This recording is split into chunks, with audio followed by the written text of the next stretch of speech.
Sacks, Bharat एक कृषि प्रधान देश है।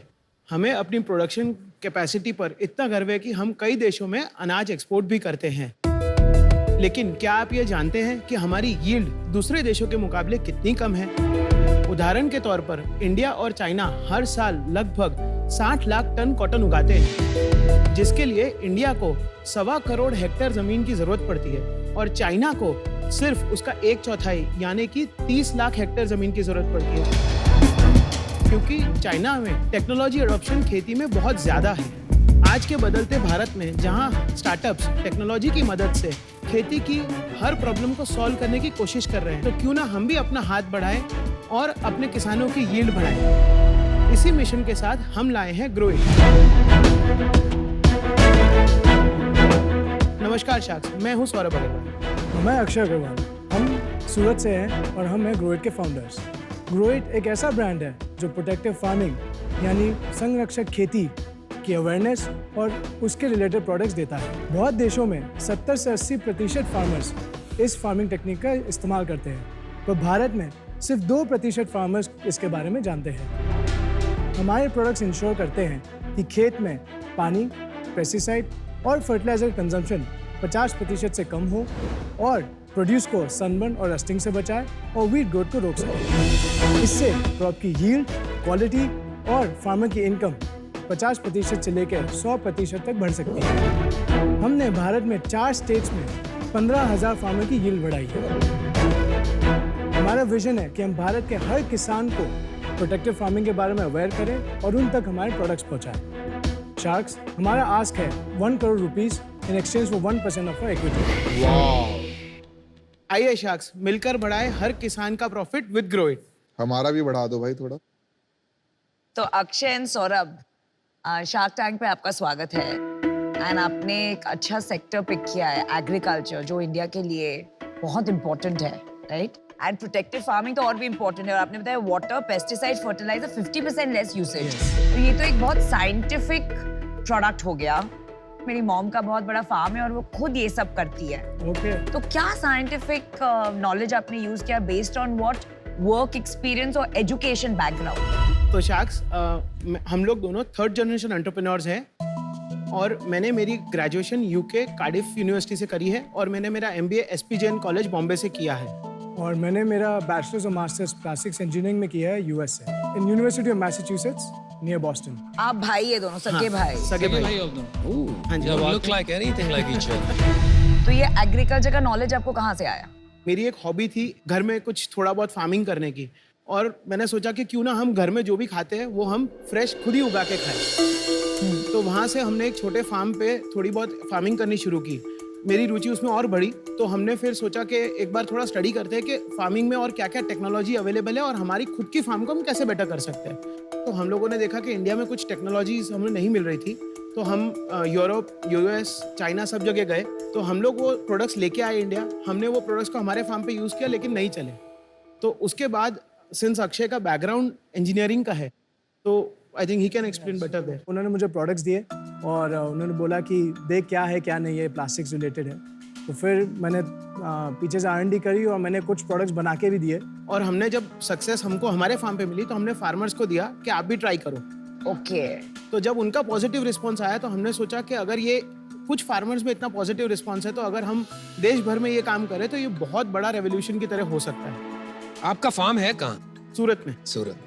और आपको कोई इंटरेस्ट नहीं है फार्मिंग में? मुझे फार्मिंग का ऐसा इंटरेस्ट नहीं है, मुझे प्रोडक्ट डेवलपमेंट का इंटरेस्ट आपको है। पैसा बनाना है। आपने बताया 50 से 100% यील्ड बढ़ जाती है फार्मर्स की, वो क्या किया आपने, क्या इजाद किया? मैं कुछ केस स्टडीज बताना चाहूँगा जिसमें आप देख सकते हैं कि यहाँ पे cotton without any mulching film और उसके हो रही है, और यहाँ पे विद मल्चिंग फिल्म हो रही है। सो इसके कारण अगर आप नीचे नंबर्स देखेंगे तो फार्मर्स को नेट इनकम में ऑलमोस्ट डबल का बेनिफिट हुआ है।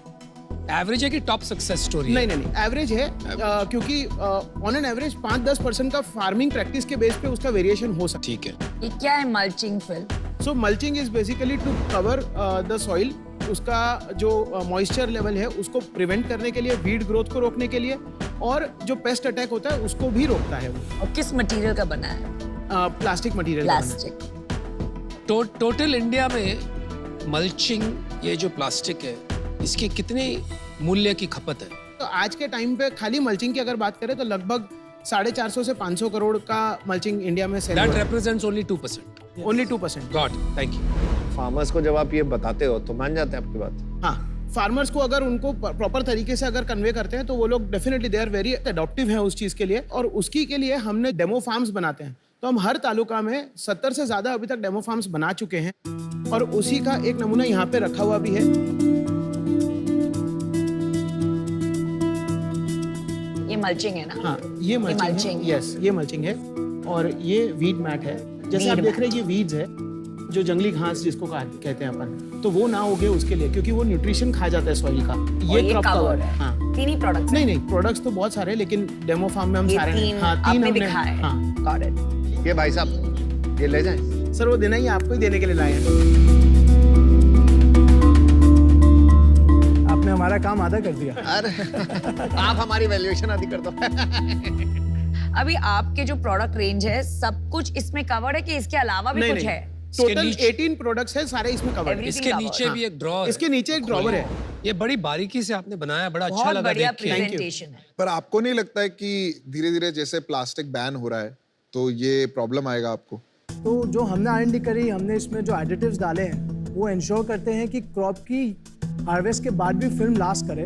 सो हम लोग इंडिया के फर्स्ट कंपनी है जो ये फिल्म बायबैक भी करती है और हमने ये लॉन्च जस्ट 6 मंथ्स पहले किया और अब तक हमने 40 lakh worth of film buyback करके उसको रिसाइकल भी किया। अभी आपने ये नहीं बताया कि मल्चिंग का खर्चा कितना है? सो 1 एकड़ के ऊपर फार्मर्स को 12 से 15 हजार रुपए पर एकड़ का खर्चा आता है, जिसके सामने उसका आउटपुट जो है वो ओवरऑल डबल हो जाता है, जो उसकी इनकम ओवरऑल डबल हो जाती है। आप ये कह रहे हो कि जो मोटा मोटी जो मल्चिंग का खर्चा है वो तो इसकी जो सेविंग हुई उसी में कवर हो गया। Exactly. ये बेंचमार्क नंबर है सारे, हाँ जी, बिल्कुल। कमाल का। 18 प्रोडक्ट में कोई ऐसा प्रोडक्ट है जिसका सेल 30, 40, 50, 60, 70% हो आपके सारे बिजनेस का? मल्चिंग फिल्म आज के दिन में हमारा ऑलमोस्ट 80% 80% इज मल्चिंग फिल्म। मुझे 100 करोड़ का राज सुनना श्योर। है। सो लास्ट ईयर की हमारी सेल्स थी 20 करोड़ वेल डन। और इस साल की हमारी अब तक की 6 मंथ्स की सेल हो चुकी है 13 करोड़।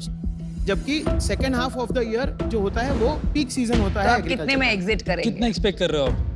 इस साल हम लोगों का एक्सपेक्टेशन अराउंड 35 to 40 करोड़ की सेल का है। वाओ। अभी 13 है, उसके बाद इतना सारा और हो जाएगा। क्योंकि सेकेंड हाफ 6 मंथ्स जो होते हैं वो हाईएस्ट। लास्ट ईयर 20 अभी तो करोड़ बारिश के बताइए। season में लास्ट ईयर 20 करोड़ का रहा था, उसमें बताइए कि फर्स्ट हाफ में कितना किया था, सेकंड हाफ में कितना किया था? फर्स्ट हाफ में सिर्फ 6 करोड़ था। 14 करोड़ बाद में किया था। हाँ। तो ऑलमोस्ट आपका 2.5x सेम हो चीज गया। रिपीट होगी। भाई आप एक महीने का 2 करोड़ रुपए का मल्चिंग फिल्म या प्लास्टिक पेपर बेच रहे हो, जो भी मान लो आप उसको।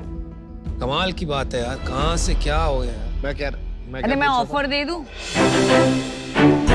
हाँ पहले ऑफर ले लो फिर बात करते हैं। एक तो पहले ये एरिया में सचमुच मेरा बहुत इंटरेस्ट है, because like I said I have grown up seeing my mom.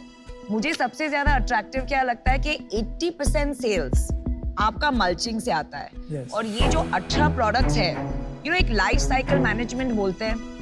A farmer at some point has to use all 18.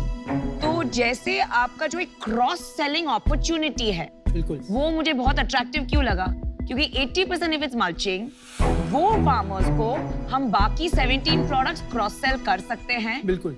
Bottom line, I want to be a part of your story. I think I can help you.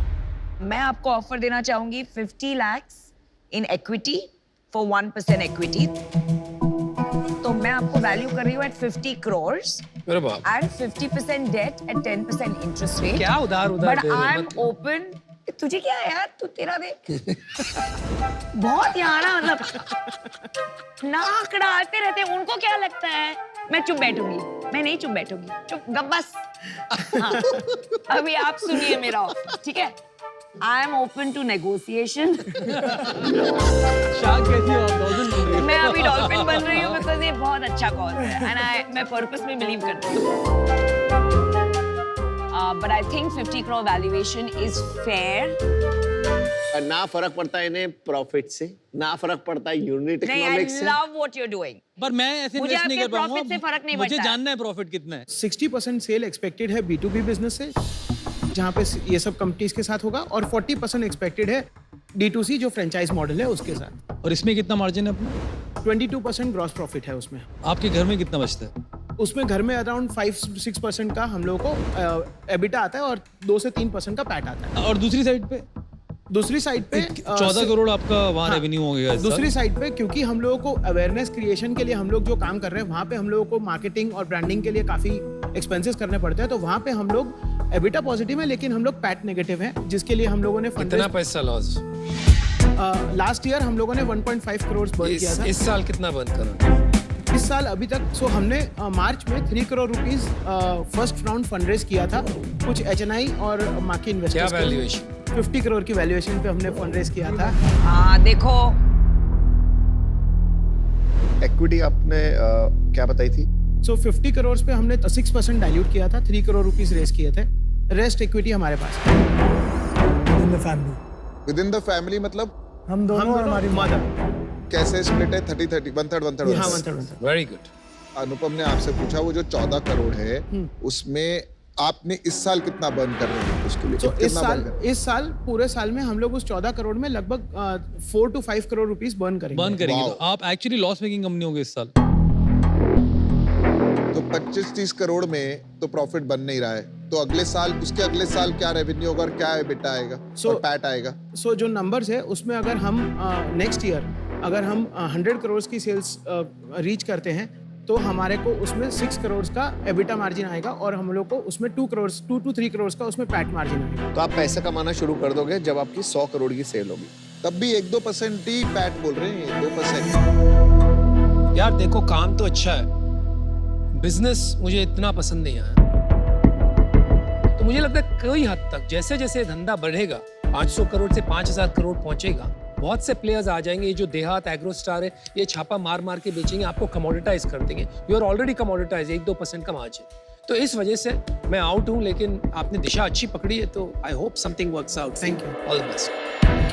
अनुपम जो कह रहा है उसकी बात से काफी सहमत हूँ। मेरे को भी लग रहा है कि कोई डिफेंसिबिलिटी नहीं मिल रही मेरे को, जिसकी वजह से ये कमोडिटाइज नहीं हो जाएगा बिजनेस। सेकंड, इतना बड़ा काम करके भी इतना लो मार्जिन बिजनेस में आगे मैं एज इन्वेस्टर पैसे कैसे बना पाऊंगा, वो समझ में नहीं आ रहा। इसलिए आज मैं आउट होना चाहूंगा, पर all the best. Thank you. मैं भी आउट हूँ, पर आपको इसमें जो करना चाहिए ना, किसी तरह मतलब वो क्या बोलते हैं ना, आपके मोबाइल शॉप्स होती है जिसमें सबसे ज्यादा फार्मर्स जाते हैं फॉर प्रीपेड और वो वाला, वहाँ पे एजुकेशन किसी तरह आपको किसी तरह भी आपने अवेयरनेस मॉडल्स पे और स्टडी मारना पड़ेगा और देखना पड़ेगा कि बाकी लोग कैसे पहुंच रहे हैं, इतने फार्मर्स को कैसे रीच कर रहे हैं। तो that will be my suggestion to go deeper into more avenues for reaching the farmer. मुझे एक चीज बताइए, 5 साल में क्या विजन है और कितना बड़ा बिजनेस बनेगा और क्या इम्पैक्ट आएगा? 5 साल में ग्रोइट be known as doubling farmers output and income. That is what ग्रोइट wants to be known However- through protective farming. ठीक है, और कितना बड़ा, क्या स्केल होगा? 300 करोड़ का रेवेन्यू हम इस बिजनेस से करेंगे। 300 करोड़ का रेवेन्यू आप करेंगे और कितना पैट करेंगे उस टाइम उसमें पे? अराउंड 22 to 24 करोड़ का पैट होगा उस टाइम पे। कुछ भी बोल दो यार, 5 साल किसने देखा? नहीं, जो नंबर्स हमने रन किए वो आपको चाहिए तो we can share the sheets. मैं थोड़ा छोटा सोच रहे हो, आप टैलेंटेड हो, पढ़ाई करके आए हो, आपकी मदद से हम उसको और बढ़ा सकते हाई एंड इतनी पढ़ाई करके आए हो आप, MBA भी किया है आपने, और अभी भी अच्छा बिजनेस बना रहे हो। 5 साल में हिंदुस्तान में आज अगर आप 30 करोड़ कर रहे हो, मेरे हिसाब से आपका 1000 करोड़ से कम का बिजनेस होने एम्बिशन होना नहीं चाहिए। उसीलिए हम यहाँ आए हैं। ऑफ कोर्स होगा। हाँ, क्योंकि अगर आप 300 करोड़ का बिजनेस बनाओगे तो ऑनेस्टली हमारा पैसा नहीं बनेगा और कौन एग्जिट लेगा, तो अभी सोचना पड़ेगा स्ट्रैटेजी पे। मैं आपको ऑफर देता हूँ, मैं नमिता अगर ओके हैं तो इनके Let's साथ do it together. जुड़ना चाहूंगा, Yeah. Same valuation. और देखिए, आपको सचमुच 2 शार्क्स ऐसे मिल रहे हैं जो बहुत बहुत पैशनेट है Definitely. इस सेक्टर को लेके। एंड ऑनेस्टली मैं आपको नॉट एज अ शार्क बता रही हूँ, रैशनली के अच्छा ऑफर है इन टर्म्स ऑफ वैल्यूएशन। पहले तो thank you Namita and Piyush for the offer. क्या हम काउंटर कर सकते हैं इसको? नहीं। हाँ, आपका हाँ। नहीं नहीं, करो करो, हाँ बोलिए, आप आपका बोलिए। हक है। सो सिंस हम लोगों ने लास्ट फंड रेज हम लोगों ने 50 करोड़ पे किया था, सो क्या हम 75 की वैल्यूएशन पे इसको कर सकते हैं? आई टेल यू समथिंग, आपका लॉस मेकिंग बिजनेस है। मैं जब हम डेप्थ में गए even this year loss making होगा. एज अ प्रिंसिपल मैं कैश बर्न बिजनेस में बहुत रेयरली इन्वेस्ट करती हूँ. It's a fair valuation.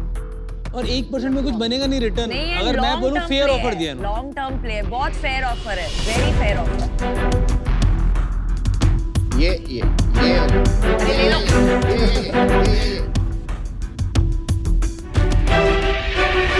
Let's hear the review. चलो. Awesome. Thank you so much. Congratulations. देखो मैंने तो लिखी है. Very good. And I love your enthusiasm. Grow it. Thank you. Thank you. Piyush, thank you. मेरे से नहीं झगड़े आज. ये तो अरे मेरे को आपको थैंक यू बोलना है. Thank you guys. Thank you. All the best, guys.